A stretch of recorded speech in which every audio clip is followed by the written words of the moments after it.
आए दिन हो रहे सड़क हादसों को रोकने के लिए और रोड एक्सीडेंट में अमूल्य जिंदगियों को बचाने के लिए समय समय पर जागरूकता अभियान चलाए जाते हैं।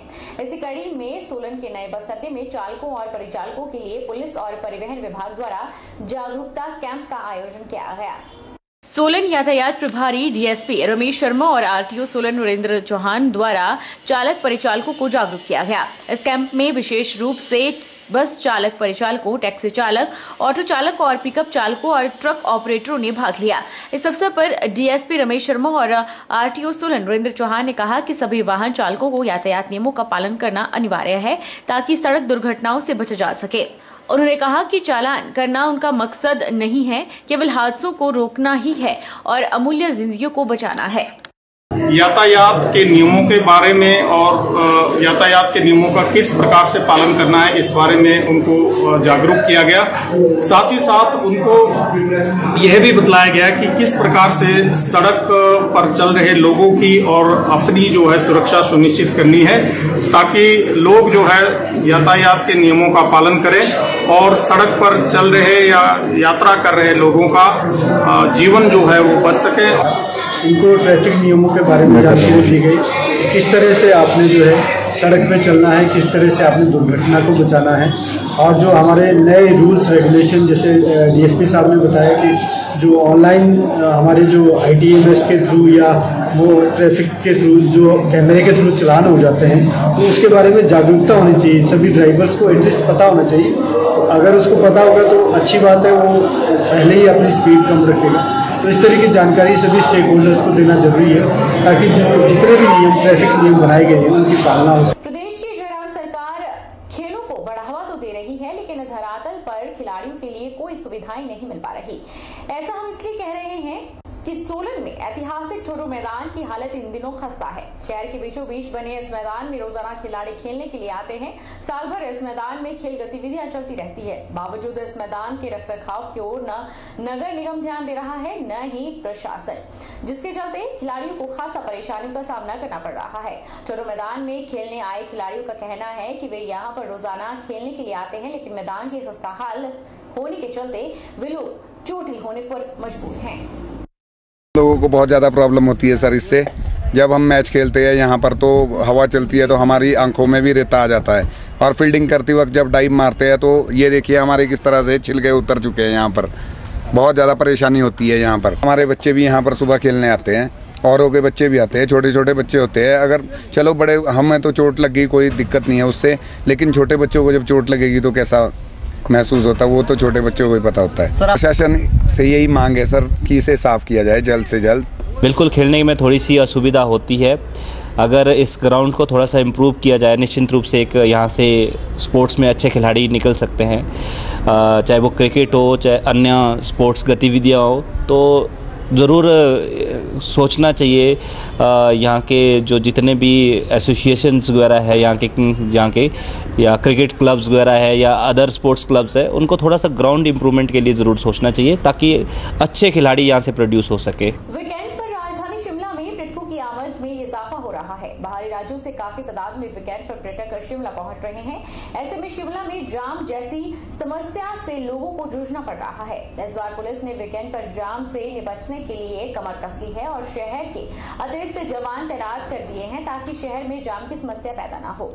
शिमला डीएसपी हेडक्वार्टर कमल वर्मा ने कहा कि वीकेंड पर काफी तादाद में बाहरी राज्यों से पर्यटक शिमला पहुंच रहे हैं, जिससे शहर में वाहनों की संख्या में काफी इजाफा हो रहा है। शहर में जाम की समस्या ना हो, इसके लिए पुख्ता इंतजाम किए गए हैं। ट्रैफिक पुलिस के साथ अतिरिक्त जवान तैनात किए गए हैं और वॉलंटियर की सेवाएं भी ली जा रही है। इसके साथ ही शोघी बैरियर पर वाहनों की चेकिंग भी की जा रही है ताकि कोई हथियार लेकर शहर में प्रवेश न करे।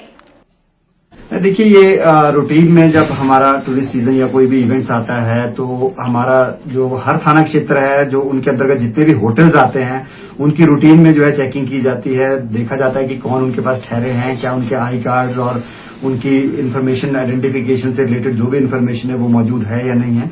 इसकी रूटीन चेकिंग जो है कंटिन्यूअसली चल रही है।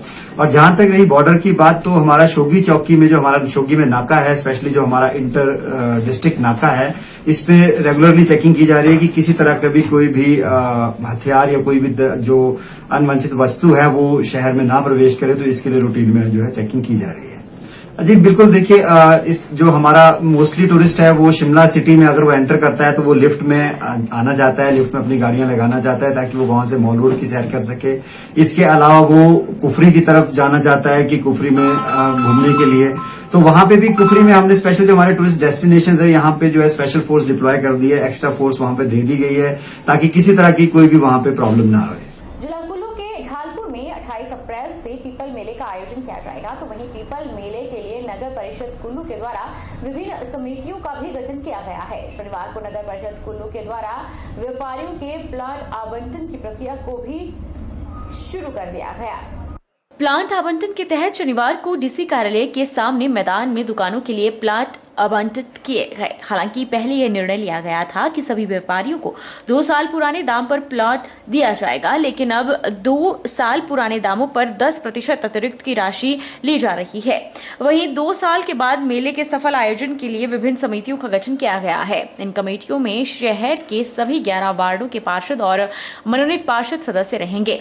नगर परिषद अध्यक्ष इन समितियों की अध्यक्षता करेंगे। मेले के लिए प्लांट आवंटन, सांस्कृतिक खेल, स्वागत और सजावट कमेटियां बनाई गई है।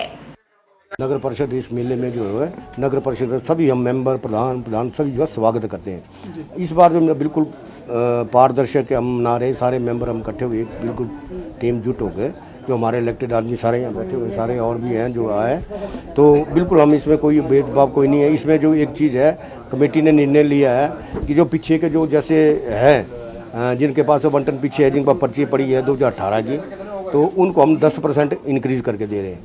तो जैसे 10% इंक्रीज करके दे, बाकी जो है उनको जो जैसे हो गया हम नॉर्मल उसी रेट पर देंगे जो नॉर्मल है। इसमें मीना बाज़ार है, मीना बाज़ार में हम कोशिश करेंगे कि इसको जो बढ़ा के दिया जाए, क्योंकि इसमें अच्छी डिमांड है, तो 10% इम्प्रूव करके दे देंगे। लेकिन अगर फिर भी कमेटी सारी का नहीं इम्प्रूव करना होगा तो कोई नहीं।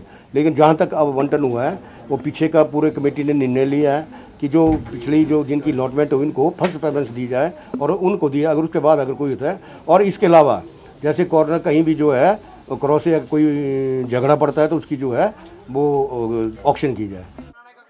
गौर है कि कोरोना काल में 2 सालों तक अंतर्राष्ट्रीय मेले का आयोजन नहीं हो पाया। इस बार नगर परिषद मेले को धूमधाम से मनाएगी। 3 दिवसीय मेले में पूर्व की भांति ही सांस्कृतिक कार्यक्रम और खेल स्पर्धाएं होंगी। इसके अलावा अस्थायी बाजार भी सजाया जाएगा।